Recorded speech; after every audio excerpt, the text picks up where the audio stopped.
All right, so he's recovered and he's back to tell us the big story in business today. Herman Green. Thanks, Archie.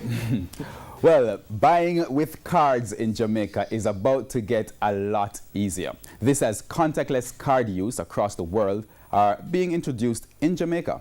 But as they take the market, experts are warning it could lead to much more cases of fraud. TVJ's Andrew Laidley has more in this story.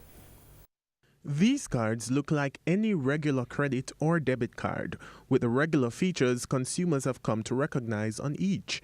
Features such as a number, the cardholder's name, and expiration date in the case of credit cards. But how they are used to make payments differ from what we're used to.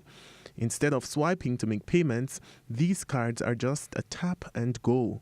Using a wireless feature, the receiving machine records the value of the transaction and deducts the payment.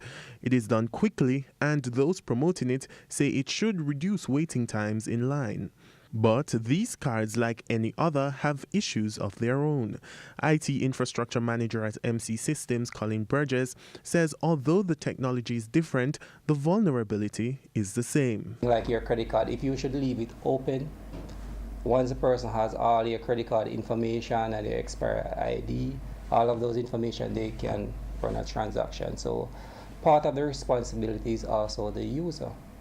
You have to secure your information at the same time. Mr. Burgess is urging users to take responsibility for protecting the cards. There are wallets that you can put that in and it will kill the signal.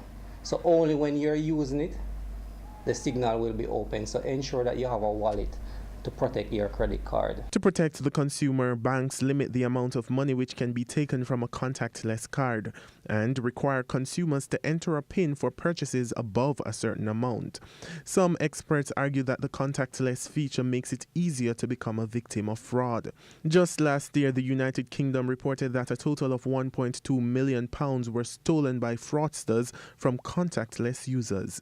Andrew Laidley, TVJ News. Independent directors of Guardian Holdings have recommended that its shareholders accept the price for a takeover bid from the NCB Financial Group. NCB has offered $2.79 US for each share.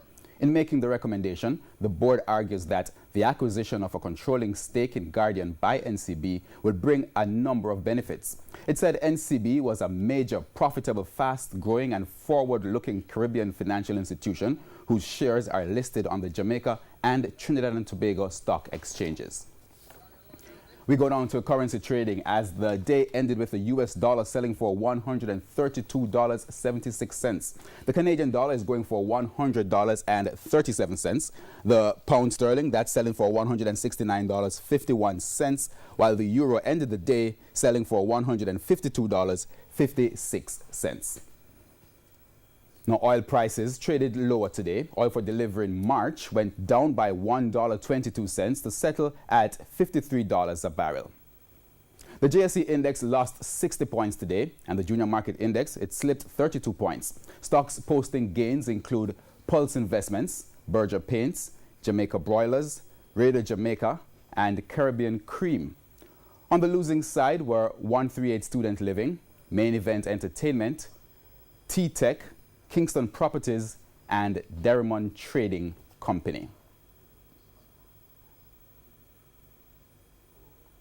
And that's the business day. I'm Herman Green. Good evening.